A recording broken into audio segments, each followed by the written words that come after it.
celebrating the discomfort of growth when I'm scared. How perfect is that? Anybody having any moments of I'm scared right now? Anybody? Okay, so we got a few honest people in the room.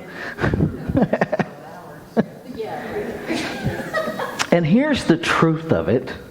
Even if it wasn't an election cycle, we'd still be having them. Right? Because there's always human activity running amok somewhere. It's just what we do as human beings. We run amok. It don't make us bad people because we're not our behavior, but the behavior is sometimes scary. And I was talking with Deborah last night that I was having an awareness through a question that, is it even possible biologically, talking about biological fear, is it even really possible to be afraid of something we're afraid is going to happen? It isn't. Not biologically. Biological fear comes from our autonomic nervous system in response to an immediate threat in our physical realm. That's just biology. It doesn't matter if we like it or not. That's biology. Right? So it's really not even possible to be legitimately biologically afraid of something that isn't happening. That doesn't mean we don't scare the crap out of ourselves about things that might happen. Okay, we do. We all do. And some of it is reality-based, and some of it is past reality-based, projected into future reality. Right? And none of us is immune to this. None of us. I don't care how spiritual your path is. None of us is immune to this thought process. But we have tools to help us navigate it. The first thing that I will offer you is to understand that it is a normal, natural function in this physical realm. That rather than trying to escape it, we learn to make friends with it. And God forbid, or God empower, we actually learn to celebrate it. Celebrate it as evidence that we're aware. Right? Because if you had less awareness, you wouldn't even know that there is something in conflict with your values. The fact that we have discomfort says we have an awareness that something is amiss. Something is out of alignment. How in the world can we heal if we are unaware? Right? I worked with autistic folks, 5 group homes of autistic individuals, from little kids all the way to elderly.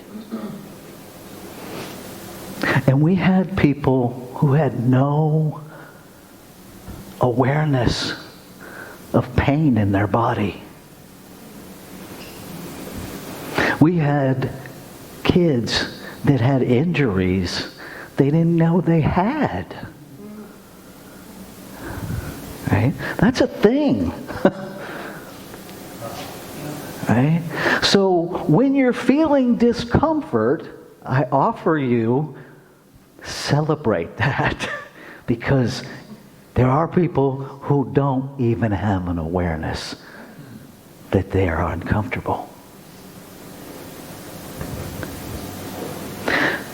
I catch myself complaining about getting old sometimes. And then I think about my son who died when he was 42, and I remind myself that getting old is a privilege some people don't get. And that kind of stops it right there. Right? It doesn't mean that getting up in the morning has become less audible. Those of you that are younger, you have to look forward to getting up, sitting down, standing up. It all becomes audible at some point. Where before it was a silent activity. We get to celebrate that. We get to laugh at ourselves. Right? Or we can just be mad about it. Or we can be scared about it. But what determines whether we're celebrating, whether we're mad, or whether we're scared? There's a single determinant factor as far as I can tell. And that's the narrative we're writing in our head. It doesn't mean we don't feel the full impact of our own narrative. We do. Somebody invited me to share part of an email response.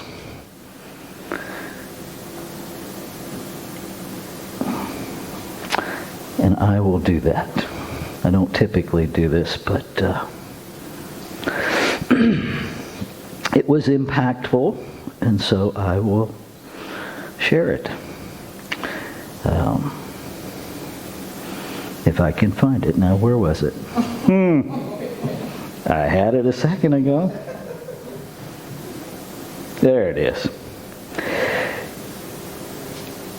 So we were actually, the email, just to give you context, was about navigating the fear around the election. All right? And here's what I said. And I'm just going to read exactly what's here.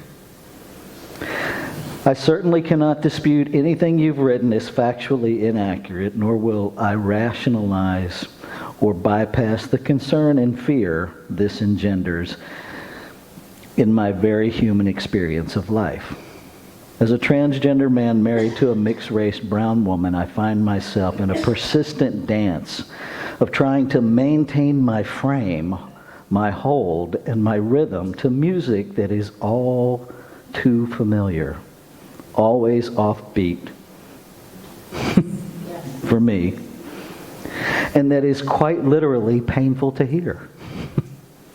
Such a practice has taught me and continues to teach me to hear the music within myself, even when the music around me is so loud it seems nothing else can be heard. How to follow my internal dance steps. How to adjust my dance routine to work on whatever dance floor I find myself on. I offer this analogy as a way to navigate these times of life, expressing as the human race.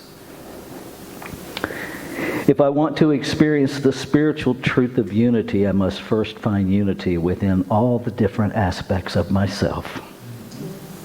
Then I extrapolate this to the aspects of myself that seem to be outside of me, also known as other people.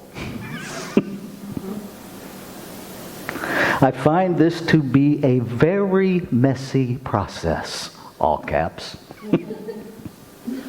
What I know by direct experience is that navigating the physical world around me with acute awareness while living in spiritual integrity is like dancing a tango on a sharp edge of a razor blade. I focus on my balance because when I slip and fall, I hurt. I get cut. I bleed. I am scarred. And sometimes the cuts are so deep I need someone else to stitch me up so I can carry on. Someone else to remind me that the cuts won't kill me, but abandoning myself, capital S, just might. Someone else to help me re-find my courage to keep dancing. Someone else to help me get back on the razor's edge. The easiest thing to do in these moments is to default to my human conditioning of duality, separate myself, and blame the other for forgetting that there is a power within me that shifts how consciousness is expressing without violating the sanctity of choice of any individualized expression of consciousness. Thought in whatever form, prayer, affirmations, silent ponderings, quiet conversations, loud rants, Facebook memes, is a movement of, a directing of, a use of consciousness.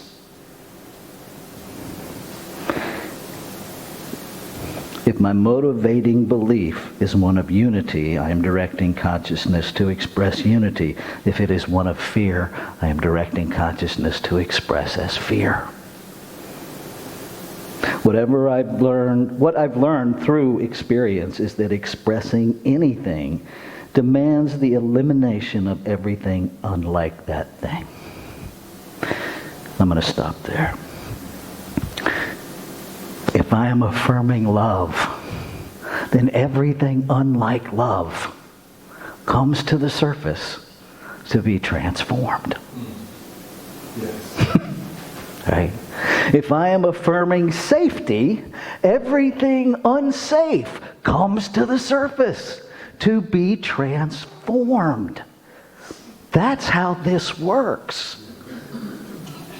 Now, as crazy as it might sound, all of this social upheaval tells me transformation is happening. Because things that were silent, things that were operating anyway under a level of awareness are coming to the surface to be transformed.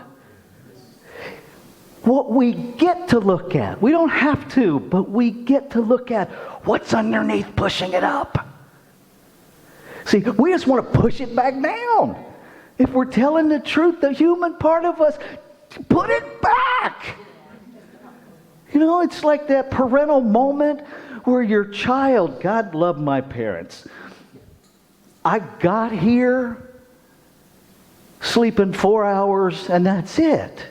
As an infant, they had to stop putting me to bed with a bottle because 4 hours later, I would wake everybody up. The bottle by the nipple, back and forth across the cradle, right? Put that child back where it came from. I get it. I'm a parent. It's like, oh, good Lord, where did it go back? And it's not that we really want rid of them. We want rid of the behavior. Here's what we miss in science of mind. To celebrate the discomfort of growth. To celebrate that love is pushing up all of the stuff. And we are empowered to heal it if we just stop running from it. Anybody ever seen the stupid Ernest movies?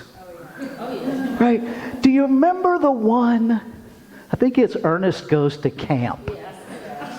My favorite. Right? And there's this big booger monster that's been turned loose. And they're trying to overcome the monster. And finally it dawns on Ernest how to transform the monster. Anybody remember how he does it? He loves it. Right? They're having this whole battle launching things from the cafeteria at this monster trying to repel it. And finally it dawns on him. And he runs up to it in the movie and he says, "Come here, you big ugly booger," and just wraps himself around it and hugs it, and it is instantly transformed. Instantly. See, we think those movies are ridiculous, but there's messages in them. And so what if we start practicing? Don't ignore that you're scared.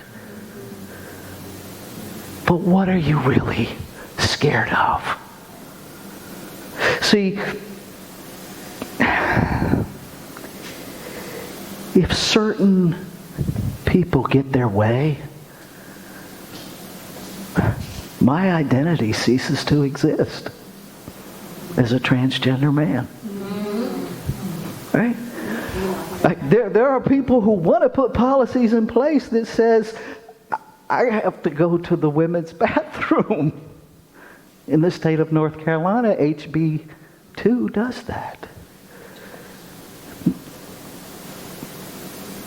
I can be afraid of that,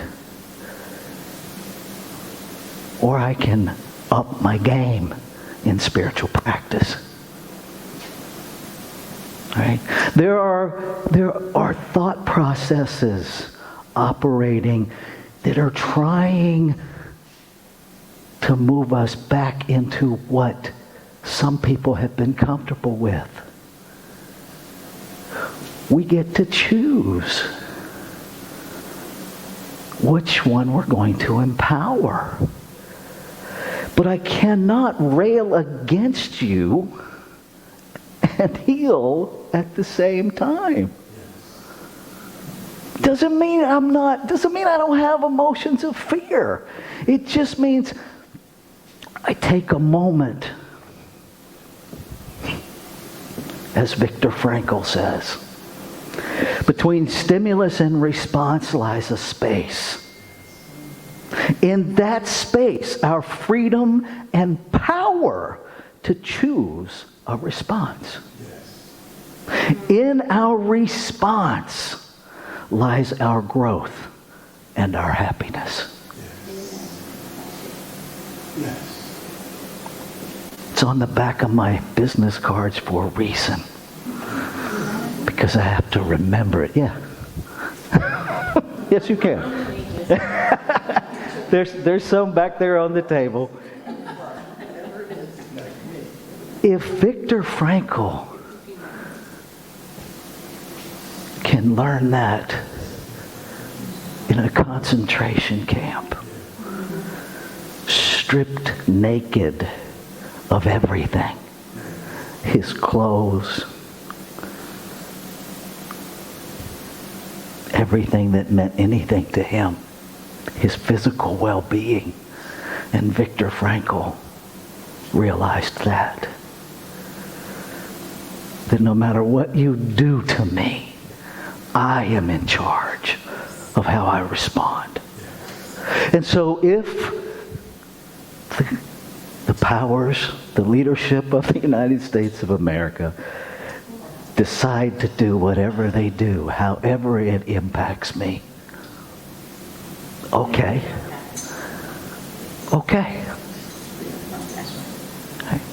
Because I get to choose how I respond to that. If I go out in the parking lot and my truck is gone, okay. Don't mean I'm going to like it. And y'all going to see the biggest ministerial man baby you ever saw, because I'm just going to sit on the curb and cry. Because I'm a Southern boy that truly, I love my truck. Right? I look out the window every night before I go to bed and mentally say goodnight to my truck. Right? So I'm going to have some feelings if that happens. Right? My feelings are not my response. My feelings are my reaction. What is my response? Right? I could choose to go hunt for whoever took it, or I can choose to pause and figure out, do I call Deborah or do I ask Eamon to take me home? Right? Right? To respond. So when things come up, yes, there is things that have happened in the past. Here is the most powerful part of this teaching that I learned years ago. Principle is never bound by precedent. Principle, truth of being, consciousness itself, is never bound by what has happened. It is activated by how we direct its use. We are each one, and I'm going to wrap up with this, each one of us is a portal of expression.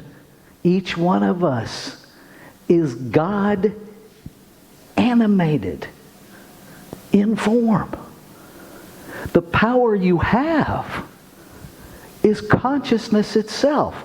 Not awareness, but consciousness. The substance of creation is what you're using. Thought, prayer, all of those things. They are a movement of consciousness. Stop saying it's a movement in consciousness, because it's a movement of consciousness. Stop saying you're one with, because that is a subtle duality.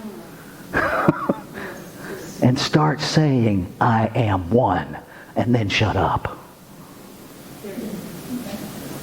I am one. Because as long as we have that little with what? If there's only one, there's only one. If we are the great I am, I invite you this week, every time you want to separate yourself, because let's be real, lots happens where we want to separate ourselves, right? Like, I'm not that. I'm not them, you know, who those people. We all have it running in there. And so when you become aware of it, and it feels icky, celebrate that you have an awareness, and then just simply, I am one. And shut up. Just let that. Marinade in that. The whole point of a marinade is to change. To flavor. Right? So what if you just marinate yourself this week in I am one? And perhaps for the next, maybe 2 weeks, starting Tuesday, I am one. Let's take this into prayer. Oh, how precious it is. What a gift it is to recognize that there is only one. That all life is it. That the seen and the unseen, the likes and the dislikes, the things I call good and bad, the things I call right and wrong, are all one. And I am that in form. And so I speak my word acknowledging, claiming, affirming, claiming my role, my ability to respond, my responsibility.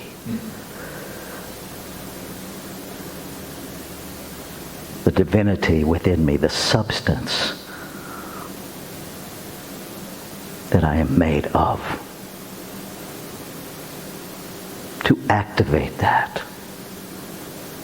To consciously, intentionally, purposefully move consciousness to heal. To celebrate everything, every thought, every feeling, every experience, every behavior, everything that is bubbling up, waving its arms, screaming for transformation. That within me I find the courage to run toward it with arms wide open. Come here, you big old booger. And just love it. Trusting that transformation happens. That it is not the human I that is transforming, but the divine I, the I am. And that I am participating as a vessel, as a portal in the transformation. And I feel the gratitude, the recognition of truth spoken. I feel it in my body as I am transformed. And so I let go. I let go of all of the noise in my head. I let go of all of the arguments for my limitations. I let go of everything that counters the truth. And I remind myself that the word spoken is the word fulfilled. And then I move into this day with my eyes and my ears and my heart and my mind wide open to see the evidence of the transformation as it unfolds itself, not as I would unfold it, as it unfolds itself. I let go, I trust, I return over and over again as many times as it takes to the truth. I get back on the razor blade and I dance. And I invite you to join me as we say together, and so it is.